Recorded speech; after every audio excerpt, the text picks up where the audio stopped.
రాహుల్ గాంధీ గారి ముఖం ఎక్కడ పెట్టుకుంటాడో, రేవంత్ రెడ్డి గారి ముఖం ఎక్కడ పెట్టుకుంటాడో ఒక్కసారి ఆలోచన చేయాలి ముఖ్యమంత్రి రేవంత్ రెడ్డి గారు. బీసీల పట్ల 42% రిజర్వేషన్లను అమలు చేయడానికి రాష్ట్ర ప్రభుత్వము బీసీలను తప్పుదోవ పట్టించే ప్రయత్నం చేస్తుంది.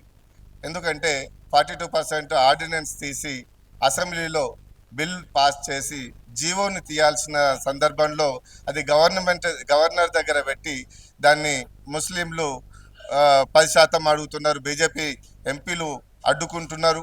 అదేవిధంగా 42% ఎట్లా తీయాలనేది రాష్ట్ర ప్రభుత్వం ఆలోచిస్తుంది. ఇది రాష్ట్ర ప్రభుత్వము మీరు అది ఆలోచించాల్సిన అవసరం లేదు.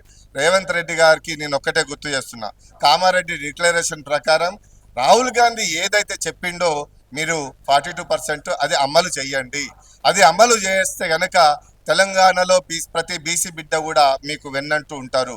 ఎందుకంటే యువకుడు, సమర్థుడవు, అన్ని విషయాలు తెలిసిన వాడు. మీరే ఇలా బీజేపీ పార్టీ మీద నెట్టేసి మీరు బీసీలను పక్కదోవ పట్టించే ప్రయత్నం చేస్తే రాహుల్ గాంధీ ఒకటే చెప్తున్నాడు, తెలంగాణ రేవంత్ రెడ్డి గారి ప్రభుత్వము రోల్ మోడల్గా 42% మేము బీసీలకు ఇస్తున్నామని చెప్పి, మరి రాహుల్ గాంధీ గారి ముఖం ఎక్కడ పెట్టుకుంటాడో, రేవంత్ రెడ్డి గారి ముఖం ఎక్కడ పెట్టుకుంటాడో ఒక్కసారి ఆలోచన చేయాలి ముఖ్యమంత్రి రేవంత్ రెడ్డి గారు. కాబట్టి మీరు సమర్థులు అనేది బీసీలకు తెలుసు, రాహుల్ గాంధీ గారికి కూడా తెలుసు. కాబట్టి బీజేపీ పార్టీ మీద వేసి, మంత్రుల మీద, బీజేపీ ఎంపీల మీద వేసి మీరు తప్పించుకునే ప్రయత్నం చేయకండి. ఆర్డినెన్స్ తీసి జీవో అమలు చేసి శీతాకాలంలో ఈ అసెంబ్లీ సమావేశంలో జీవో తీసి మీరు చట్టబద్ధమైనటువంటి రిజర్వేషన్ల పరంగా మీరు వెళ్ళండి. మీకు న్యాయం జరుగుతుంది, మీకు వెన్నంటూ మేము ఉంటాం.